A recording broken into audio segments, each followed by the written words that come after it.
A billionaire offered $27,400 to anyone who could translate a document in Mandarin.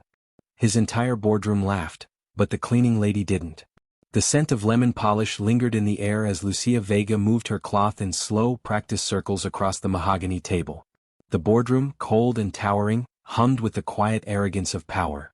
She barely made a sound, just the soft swish of fabric, the occasional clink of glass, and the creak of her cleaning cart's wheels. Then the doors burst open. Victor Reeves entered, tailored suit, slicked hair, and the energy of a man who'd never heard the word no. In his hand, a thick folder with bold red characters on the cover. Mandarin. Whoever can translate this, he said, waving it like bait, gets my daily salary. $27,400. Laughter followed. Executives leaned back in their chairs, smirking. Maybe even the cleaning lady wants a shot? One of them joked. More laughter. Lucia didn't react. Her eyes stayed on the table. But in her chest something stirred. She had already read the title at a glance. She understood every word. Her fingers drifted to her coat pocket, closed around the smooth, cool shape of a jade pen. She gripped it tightly, but said nothing, not yet. Some inherit wealth. Lucia inherited language and silence. Before Reeves Enterprises became her graveyard shift, it had once been her father's dream. Lucia Vega was the daughter of Min from Shanghai and Rafael from Santo Domingo, two people bound not by culture but by curiosity. Her parents had fallen in love over a shared obsession: words. By the time she was 6, Lucia could switch effortlessly between Mandarin tones, Spanish rhythms, and English structure. Her father, a quiet genius with a soft voice, used to say, "Words build bridges between worlds." On her 13th birthday, he handed her a gift wrapped in faded silk, a jade pen, smooth and cool to the touch. Its base carved with the Chinese characters "For Knowledge Illuminates." It smelled like sandalwood. Like his study. Like home. 3 months later he was laid off from Reeves Enterprises. Strategic restructuring, they said. But the industry whispered blacklisting. Stage 4 lung cancer came next. No job. No insurance. No hope. Lucia dropped out of high school to clean offices. To survive. To translate academic papers under a fake name. She never stopped translating. She just stopped speaking. The most powerful people in the room didn't notice who was watching and listening. By noon, chaos buzzed across the executive floor. Reeves's prized document remained untranslated. His top team circled like vultures around the Mandarin text, fumbling phrases, misreading technical terms, and Googling business idioms with growing frustration. Lucia, pushing her cart nearby, listened quietly. She heard them confuse exclusive manufacturing rights with shared partnership. A critical difference. One worth millions. That night, long after the building emptied and cameras shifted to standby mode, Lucia returned. Under cover of silence and uniform, she slipped into the boardroom. The whiteboard was littered with incorrect translations and guesswork. She pulled the jade pen from her pocket. One by one she corrected 3 key sections: precision, tone, structure, all flawless. Then at the bottom of the board she left 2 words: night owl. The next morning Reeves stared at the updates in disbelief. "Who did this?" he asked. Before anyone could speak, VP Derek Willis stepped forward. "I did," he lied smoothly. "Didn't want to say anything before, but I've been studying Mandarin privately." Reeves clapped him on the back. Finally, someone earns their paycheck. Lucia, silent in the corner, watched him take the credit for her brilliance. Eviction in 72 hours. Hospital bills rising. Lucia has one secret weapon, and no room to fail. Lucia's days bled into nights. Cleaning offices from 4 p.m. to midnight. Caring for her mother until dawn. Translating academic papers online under the alias Linguistic Bridge from 8 a.m. to 2 p.m. 60 hours of work every week, and still it was never enough. Her mother's chest pain was back. The medication was running out. The eviction notice was taped to their apartment door in bold red font. 72 hours until lockout. The $27,400 translation reward wasn't a luxury. It was survival. That night, Lucia made a decision. She would translate the entire document, the full 30 pages, in secret. Alone. Quietly. Precisely. She converted the corner of her mother's bedroom into a translation station. Her father's journal beside her. Her jade pen in hand.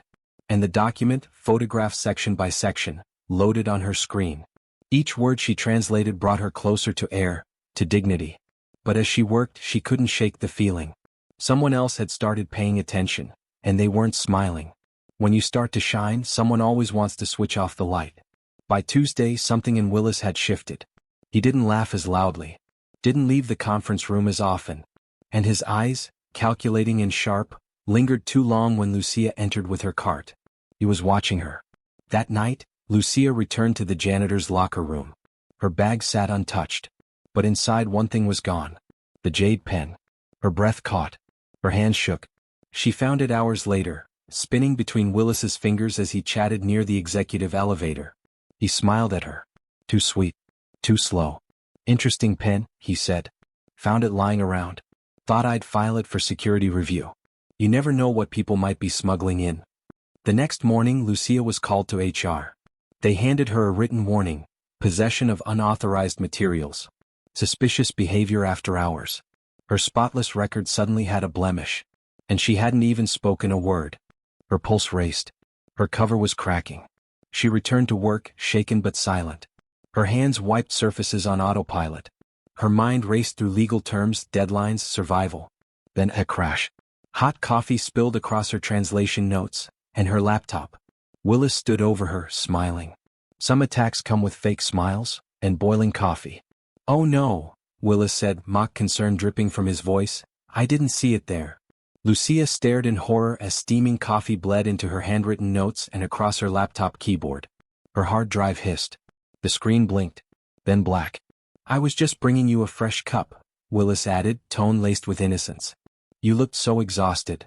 Lucia couldn't breathe. She gathered the ruined pages, blotting what little ink remained. Her backup flash drive was missing. And Willis had already walked away. With less than 48 hours to the deadline, and 54 to eviction, she had no choice. She locked herself in a supply closet and began reconstructing everything. From memory. From the burn marks left on half-legible pages. From the ghost of her father's voice. Desperate, she opened the one thing she hadn't touched in years: her father's journal. Notes, diagrams, margins scribbled with translation shortcuts. And something more. Buried within the engineering terms and sourcing protocols, she found a clause. A condition buried in legalese. One that would allow the company to lay off hundreds of manufacturing workers to save costs. Including her mother's cousin, and his entire family. You can silence a voice, not the truth behind it. The final board meeting began with tension thick in the air. VP Willis stood proudly at the front, walking the executives through his completed translation. Slides flicked by, each one laced with polished lies. Lucia, pouring coffee at the back, stayed quiet until he reached the technical section. And this part, Willis declared confidently, refers to a modified staff allocations using the Luong Moxing protocol. Luong Moxing. The words twisted in his mouth like broken glass. Lucia froze. Then, without meaning to, she spoke. Liodong Moxing. Every syllable precise. Every tone correct. The room turned toward her. Chairs creaked, eyes narrowed. She stepped forward, heart pounding. It doesn't mean staff allocation, she continued. It's the fluid modeling system used in thermal semiconductor design. You've mistranslated it, along with several other sections. Silence. Reeves stared. Who are you? My name is Lucia Vega, she said clearly. I speak Mandarin, Spanish, and English. I was raised on technical translation. My father built your Asian partnerships before you erased his name. The room was still absorbing her words, when a voice cut in. Hang Tech CEO appeared on the video screen, and began speaking fluent Mandarin. What they dismissed as a cleaner, Hang Tech sees as a leader. On the video screen, CEO Lin Hang leaned forward, eyes narrowing with interest. Incredible, he said in Mandarin. You must be Rafael Vega's daughter. Lucia blinked. Yes, how do you? We remember him. His technical fluency built bridges few could cross. Hang smiled. Now, his daughter finishes what he began. Reeves looked stunned. Willis looked pale. Lucia opened her phone, pulled up a file and handed it to Reeves. Security footage. Willis, pouring coffee. Accessing her files. Deleting her translations. The silence in the room cracked like thunder. You sabotaged her? Reeves growled. Willis stammered, you can't prove. You're done here. Reeves didn't raise his voice. You didn't have to. Security will walk you out. As Willis was escorted from the room, Hang Tech CEO spoke again. We will proceed with the contract, he said slowly with weight. Heads turned. Hope flickered. But only under one condition. Lucia Vega must lead the implementation as our cultural and linguistic liaison. Success opens doors, but also old wounds. The ink on the Hang Tech contract hadn't dried before Reeves reached into his drawer. He slid a check across the table, bold and unapologetic. $27,400. You earned it. Lucia took it without a smile. She had and more. Moments later, an email pinged from Hang Tech. A $50,000 bonus. Designated for Cultural Consultancy Excellence. She used the money swiftly. Eviction reversed. Hospital bills paid. Her mother moved into specialized care near a rehabilitation center. And Lucia? She became Director of International Relations at Reeves Enterprises. A title once denied to her father, now printed on her office door. But some things hadn't changed. At the next shareholder meeting, Reeves spoke of her journey as lightning in a bottle. A fluke. A discovery. A one-off miracle. Not the product of 5 languages, buried potential, or years of quiet brilliance. Lucia smiled politely. Then turned away. She hadn't climbed the ladder. She'd rebuilt it.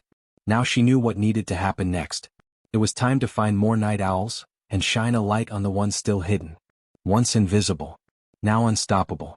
6 months later, the city skyline shimmered beyond Lucia Vega's floor-to-ceiling windows. She sat at a polished walnut desk, one that once belonged to a man who hadn't remembered her name. Now her name was etched on the door. Director of International Relations. Her jade pen sat encased in crystal beside a framed photo of her parents. It no longer hid in her pocket. It gleamed in the open, a symbol not a secret. The Hidden Talents initiative she launched had already promoted 28 overlooked staffers, janitors, security guards, cafeteria workers. Many of them multilingual, skilled, and previously unseen. Her mother was walking again. Taking online courses. Reclaiming the title engineer. Lucia stood, smoothed her blazer and stepped into the hallway. Buenos dias, directora, said the cafeteria chef. Greeted a junior analyst in Mandarin. Lucia nodded with warmth. Languages were no longer tools to hide behind, they were bridges. And she was building them everywhere. She reached the boardroom door where once she wiped smudges in silence. Now she opened it. They once laughed at the cleaning lady. Now, they stand when she enters the room.